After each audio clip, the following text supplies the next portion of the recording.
Monsters featured in Resident Evil franchise aren't usually in need of our sympathy because, well, look at this guy. Police! Help! But in certain cases, these monsters can have very emotional backstories. In this video, I will cover the most unfortunate monster backstories in Resident Evil. Hey you, yes you. Before you continue the video, I want to invite you to subscribe to my channel. Come on, it's just a click. I'll wait for you. Thank you so much. Now enjoy the rest of the video. Turning from a regular 13-year-old to a scary monster, Lisa Trevor had one of the most horrifying stories in a whole RE franchise. It all started when Spencer needed a design for his mansion. He knew that his best bet was to hire Lisa's father, George Trevor, who was known at the time for his surreal skills and complex building design. After the construction of the mansion was complete, Spencer wanted himself to be the only one to know of the mansion's lab and secret passages, so he made a plan to kill George. He invited George along with his family to the mansion to celebrate the completion of the mansion's construction, but little did they know it was all a trap. George was unable to go due to his extremely busy work schedule, so his wife Jessica and his daughter Lisa decided to go alone and spend the week waiting for him. Upon their arrival at the mansion, however, they were immediately detained by Spencer's bodyguards and taken underground where the experiments lab was hidden. They were both injected with the progenitor virus, to which their bodies reacted differently. Jessica's reaction was regarded as useless and led to her killing. However, Lisa was considered a successful experiment, as she developed inhuman strength with mutations on her body, turning a poor girl into a monster. Lisa was then kept under a mansion for further experiments for years to come. During this period, all that Lisa thought about was her mother. In an attempt to trick her into calmness, Spencer hired the girl to play the role of her mother, but Lisa immediately recognized the difference and killed her. Years after, Lisa was chosen to be the host of a newly developed parasite by Umbrella. The experiment didn't go in the planned direction and led to her slightly restoring her mind and intelligence, and she became a struggle to deal with, urging Spencer to order her execution. After Umbrella got rid of her body, Lisa's regenerative abilities granted her another chance at life, and she settled in the Arklay Mountains. After Lisa makes her way back to the mansion, she is met by the STARS members in their final confrontation, during which her mother's grave is exposed. Lisa screams mother as she leans towards the grave and picks up her dead mother's skull. After that, she jumps a very large distance in a dark abyss underground in what seemed like a suicide attempt, fueled by the discovery that her mother died. Days later, she was able to recover from the fall just as the mansion's self-destruct system was activated. Wandering inside, she met Albert Wesker, whom she chased after recognizing him as one of her previous torturers. However, Wesker's inhuman abilities, which started to manifest after his T-virus injection, helped him escape her. During her fight with Wesker in the entrance hall, Lisa was hit by a falling chandelier, which gave Wesker time to escape the mansion as it exploded. Despite being a main source of horror in Resident Evil 7, the Bakers had a very tragic series of events leading to their transformation to the monsters we know them as. To tackle their story, let's start from the very beginning.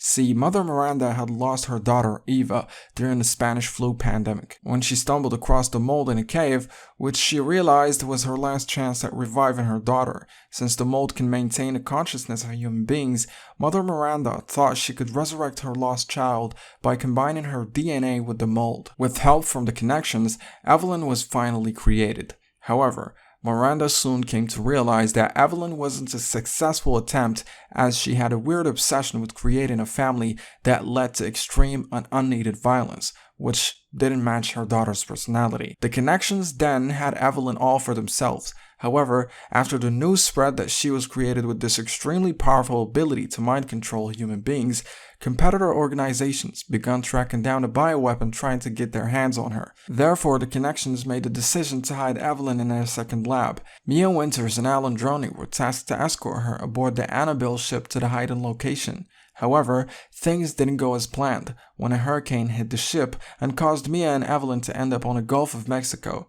And here is where the Bakers get involved. Jack found the two near the ship wreckage and decided to take them back home and take care of them until they recovered their health. He told his son Lucas to give Evelyn his room, while his wife Marguerite Baker brought her fresh clothes. The poor couple didn't realize that Evelyn was a powerful bioweapon, as she was created with the appearance of an innocent little girl that doesn't project any threat. Soon after, lights suddenly went down as Evelyn started infecting the peaceful family. She managed to put everybody under her mental control but Zoe, as the latter was able to slip the grasp of this monster by a miracle. So the Bakers we know are not the real Bakers, but rather a product of an evil experiment.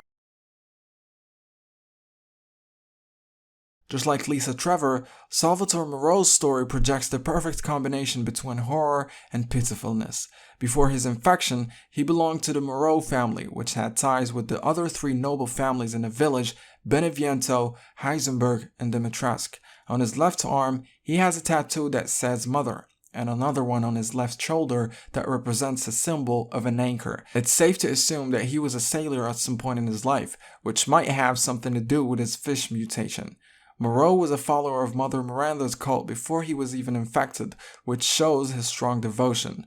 Later on, he was infected with a Kadu by Mother Miranda, turning him into a twisted monster that boasts the ability to transform into a huge fish-like monster with enormous power. His mutation was the most grotesque of all the other lords, which caused him to lose his self-esteem completely and only rarely step outside of his reservoir.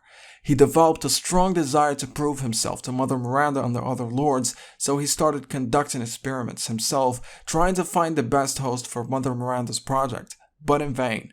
Among all the other lords, he showed the most devotion to Mother Miranda and had the most heartbreaking story. Many people may not feel any sympathy towards Birkin because he was responsible for the creation and the spreading of the G-virus, causing an outbreak. However, he still has a very sad story, especially when we consider that he has a wife and an innocent daughter that was most likely impacted mentally by his mutation.